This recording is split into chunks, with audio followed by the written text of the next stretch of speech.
Hello everyone, welcome all of you online platform of Vishwas Navsharda senior secondary school Bhunna. Student 8th class में second lecture हमने start किया हुआ है अबॉयटिक resources के बारे में। आज हम इस वीडियो को आगे बढ़ा रहे हैं, इस लेसन को आगे बढ़ा रहे हैं, जिसमें हम पढ़ रहे थे रिसोर्सेज के बारे में। जो रिसोर्सेज हैं, अबॉयटिक रिसोर्सेज जो होते हैं उनके बारे में। इससे पहले हमने पढ़ा था कि किस प्रकार से रिसोर्सेज जो हैं वो फेम होते हैं, बनते हैं, अवेलेबिलिटी है इनकी, कितने रिसोर्सेज कहाँ पाए जाते हैं, तो इन सब के बारे में हमने पढ़ा था। लैंड यूज़ पैटर्न हमने पढ़ा था कि कितनी भूमि का उपयोग देश जो हैं वो किस लिए करते हैं, यानी कि अलग अलग कैटेगरीज में भूमि का उपयोग जो है वो कंट्री करते हैं। तो कुछ डिस्क्रिप्शन देख लेते हैं। The following conclusions can be drown from the land use pattern of selected countries of the world. विश्व के कुछ देशों के पैटर्न को स्टडी करने के बाद हम इस कैलकुलेशन पर पहुँचे हैं कि Australia has high percentage of area under pastures as India has under cropland. जितना एरिया लगभग भारत की टोटल भूमि का क्रॉपलैंड के अंडर है, यानी कि फसलें जिस पे बोई जाती हैं, उतना एरिया वहाँ पर ऑस्ट्रेलिया में पास्चर्स के लिए है, यानी कि चरगाहों के लिए हैं, घास के मैदानों के लिए हैं। Japan through a small countries has 3 times more land under forest is compare to India. Japan एक छोटा कंट्री है, लेकिन भारत से ज़्यादा land under the category of forest, जंगल वहाँ पर है, यानी कि भारत में जितने जंगल हैं उनका 3 times जापान में पाए जाते हैं। बिकॉज जापान एक स्मॉल कंट्री होने के बावजूद more than 3 times forest cover under the land use pattern compared to the India. USA is the most world leading grain exporters, has 21% land under crops as compared to India's 57% cropland. अब USA विश्व का सबसे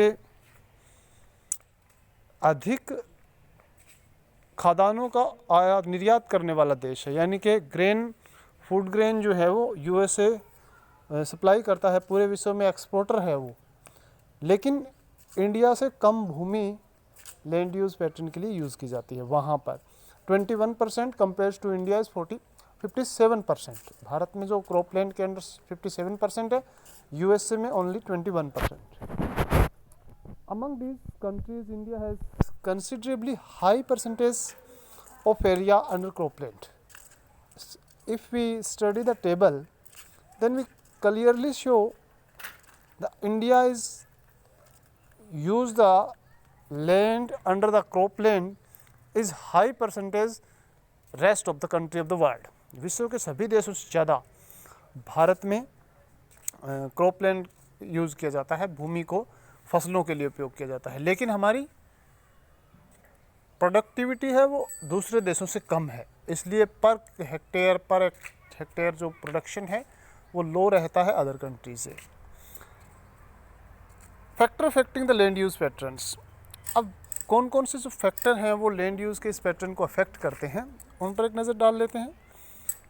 the land use pattern is not same everywhere in the world but highly uneven, जो कि विश्व में पूरी तरह से अनइवन डिस्ट्रीब्यूशन है। हमने देखा उस टेबल में कि ये जो टेबल है इसमें हमने देखा कि किस तरह से भूमि का यूज जो है वो अलग अलग देश अलग अलग तरीके से करते हैं, तो अनइवन है, डिस्ट्रीब्यूशन जो है वो एक जैसा नहीं है। यानी कि इंडिया में जितनी भूमि का उपयोग किया जाता है फसलों के लिए, उतनी दूसरे देशों में हो सकता है वहाँ पर कहीं पर पास्चर्स हैं, कहीं पर फॉरेस्ट है, अदर जो उपयोग हैं उनमें भी बहुत सारी विभिन्नताएं हैं, डिफरेंसेस हैं। There are lot of differences between the country to country.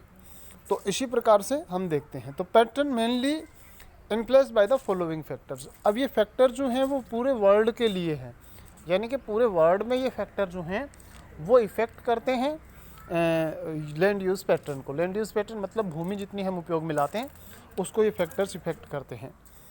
तो सबसे पहले है climate.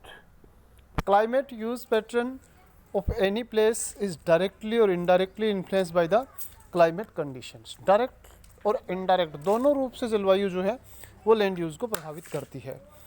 The climate very harsh in polars and equatorial region, या तो ध्रुवों पर या फिर इक्वेटर जो का रीजन है, जो भूमध्य रेखीय प्रदेश हैं, इक्वेटर के आसपास के क्षेत्र हैं, या फिर जो पोल के आसपास, नॉर्थ पोल साउथ पोल के आसपास का इलाका है, वहाँ पर हार्श कंडीशन होती है क्लाइमेट की। हार्श कंडीशन इज मीन जो कंडीशंस है वो फेवरेबल नहीं है। तो इसलिए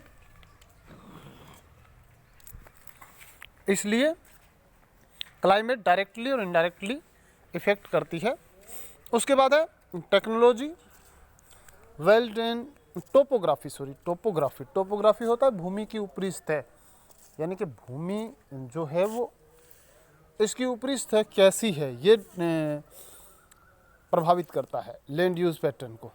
well drain plain regions provided suitable conditions for agriculture activities and pastures such as type of land use pattern attract a high number of peoples। अब देखिए क्या है कि जो भूमि है उसकी टोपोग्राफी अगर प्लेन रीजन है, यानी कि मैदानी भाग हैं भूमि, और सूटेबल कंडीशन होती है ये एग्रीकल्चर के लिए, यानी कि प्लेन जो होते हैं भारत में गंगा ब्रह्मपुत्र के जो डेल्टा हैं, प्लेन्स मैदानी भाग है, उत्तर भारत का मैदान, मिसिसिपी है, ये घाटी है वर्ल्ड में। तो these are the favourable condition for agriculture and attract more peoples. यहाँ पर पॉपुलेशन कंसंट्रेशन है वो भी ज़्यादा है, तो इसलिए भूमि जो है वो यहाँ पे ज़्यादा होती है।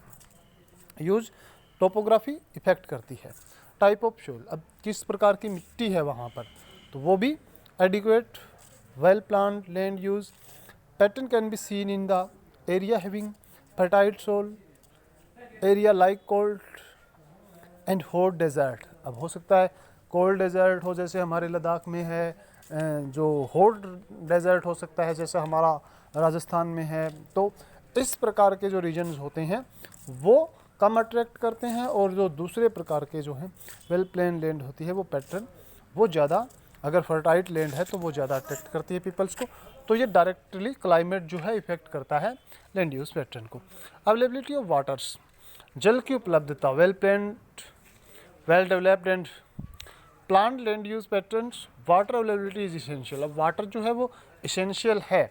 रिसोर्सेज ऑफ वाटर रिसोर्सेज अगर उपलब्ध हैं किसी जगह पे तो वहाँ पे बहुत सारे एक्टिविटी जो है वो कंडक्ट की जा सकती है, जैसे एग्रीकल्चर भी किया जा सकता है, इंडस्ट्री के लिए वाटर की ज़रूरत होती है, ओवरऑल जो ह्यूमन डेवलपमेंट है उसके लिए वाटर की ज़रूरत होती है। तो इसलिए वाटर भी इफ़ेक्ट करता है लैंड यूज़ पैटर्न्स को। Mineral deposits also influence the land use patterns. For example region having mineral deposit is used for mining purpose, huge industry, बड़े उद्योगों के लिए, माइनिंग के लिए जो कि खनन के लिए निकालते हैं जो खनिज हम उपयोग करने के लिए, तो वो बड़ी इंडस्ट्री में यूज़ होते हैं। और वहाँ पर भूमि जो है वो मिनरल जहाँ ज़्यादा पाए जाते हैं तो औद्योगिक गतिविधियाँ और माइनिंग गतिविधियाँ एक्टिविटीज़ वहाँ पर ज़्यादा होती है। तो इसलिए माइनिंग मिनरल्स भी इफ़ेक्ट करते हैं लैंड यूज़ पैटर्न को। टेक्नोलॉजी एंड ह्यूमन रिसोर्सेज, तो both the technology and human resources is human resources use the technology to convert raw material in the valuable resources. Raw materials को valuable resources में या product में, valuable product में तब्दील करने के लिए टेक्नोलॉजी का प्रयोग करता है। तो इसलिए टेक्नोलॉजी और human resources both are effect the land use patterns. तो ये लैंड यूज़ पैटर्न्स को इफेक्ट करने वाले some of the factors. Now usefulness of the land resources, अब इनकी उपयोगिता क्या है। ये जो भूमि है या इतना लैंड यूज़ पैटर्न है इसको हम उपयोग करते हैं, तो इसकी क्या उपयोगिता है। तो सबसे पहले land resources rich sources of timbers, product, medicines, herbals, इन सब के जो है लकड़ी प्राप्त होती है, मेडिसिन बनाई जाती है पेड़ पौधों से, बहुत सारे इनसे गम प्राप्त होता है। तो ये सारी चीज़ें कहाँ से होती है, जो है हमें भूमि से प्राप्त होती है, क्योंकि ये नेचुरल रिसोर्सेज है। These are the store house of the mineral deposit. अब भूमि जो है वो स्टोर हाउस होती है मिनरल्स के लिए, मिनरल डिपॉजिट होती है, बड़ी बड़ी माइंस होती हैं जिनमें से सो मेनी टाइप्स के मिनरल्स जो हैं वो निकाले जाते हैं, तो इसलिए भी इनका उपयोग होता है, तो इसलिए यूजफुलनेस है। There are the store house of mineral deposit the provide rich farming grounds. अब भूमि जो है वो बड़ा एक फार्मिंग मैदान, ग्राउंड उपलब्ध करवाती है, जिसमें विभिन्न प्रकार की फसलें जो है वो बोई जाती है। Land resources also use in the place of tourist डेजिग्नेट्स। अब कुछ भूमि ऐसी होती है जहाँ पर मैदान भी नहीं है, इंडस्ट्री भी नहीं है, तो वहाँ पर क्या होता है, वहाँ पर टूरिस्ट प्लेस होते हैं, जैसे जो माउंटेन रीजन्स होते हैं, माउंटेन रेंज होते हैं, तो वहाँ पर बहुत सारे टूरिस्ट आते हैं, जिससे हमारे देश की इकोनॉमी बूस्ट होती है और हमें इनकम प्राप्त होती है। तो ये भी एक प्रकार की डेजिग्नेशन जो है वो टूरिस्ट के लिए अच्छी होती है।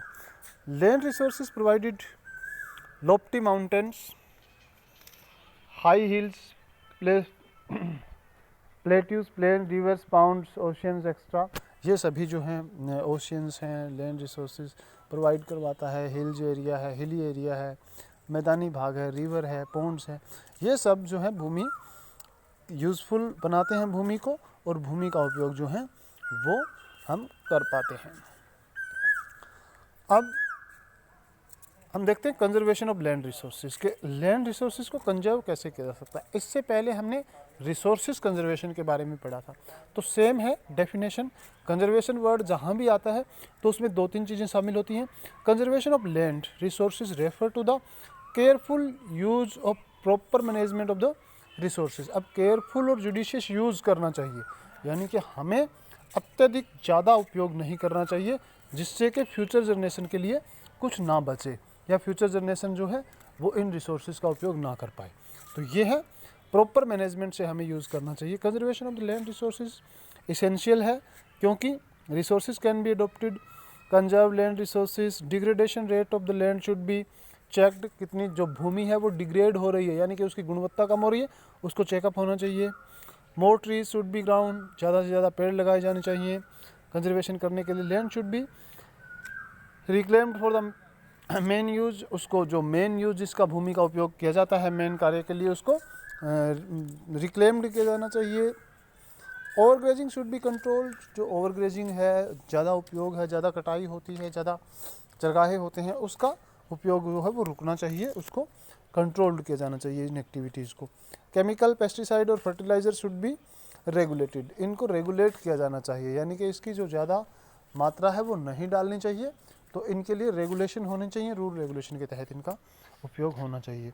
Use of bio fertiliser and should be encouraged, bio fertiliser जो हैं वो ज़्यादा उपयोग में लाए जाने चाहिए रेदर देन के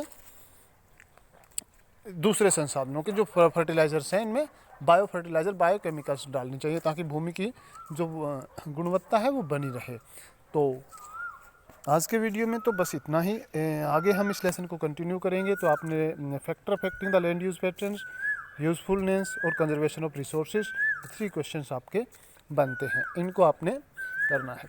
अब एक और इन्फॉर्मेशन आपके लिए है स्टूडेंट, जो फर्स्ट लेसन हमने करवाया है आपको, वो फर्स्ट लेसन जो है उसके लिए एक क्विज़ रखा हुआ है, जिसके आपको क्वेश्चंस मिलेंगे। आई थिंक 15 क्वेश्चन होंगे मे बी। तो उन 15 क्वेश्चन के 4 ऑप्शन होंगे, और वो आपको सबमिट करना है, ऑनलाइन सबमिट करना है। उस लेसन को अच्छी तरह से तैयार कर लीजिए, वो सैटरडे या नेक्स्ट सैटरडे तक आपका शायद आ जाएगा। उसके लिए हम होमवर्क में भी मेंशन करेंगे, और जो सभी स्टूडेंट हैं उसको ज़्यादा से ज़्यादा टेस्ट को दें, ताकि आपके जो यूटी के मार्क्स होते हैं वो हम इंक्लूड कर सकें। तो सभी बच्चों को वो क्विज़ जो है आपको सैटरडे को जो दी जाएगी, उसका लिंक शेयर कर दिया जाएगा, तो आपको वहाँ देना है, तो उसको आपने करना है। तो उसके लिए आपका पहला लेसन, फर्स्ट लेसन है जो आपका रिसोर्सेज है, उसके बारे में ही वो 15 क्वेश्चंस होंगे और वो आपको मिलेंगे। तो ये आपके लिए जानकारी थी। सभी बच्चे जो हैं इस फर्स्ट लेसन को ध्यान से तैयार कर लें। तो नेक्स्ट वीडियो में हम आगे जारी रखेंगे। तब तक के लिए थैंक यू।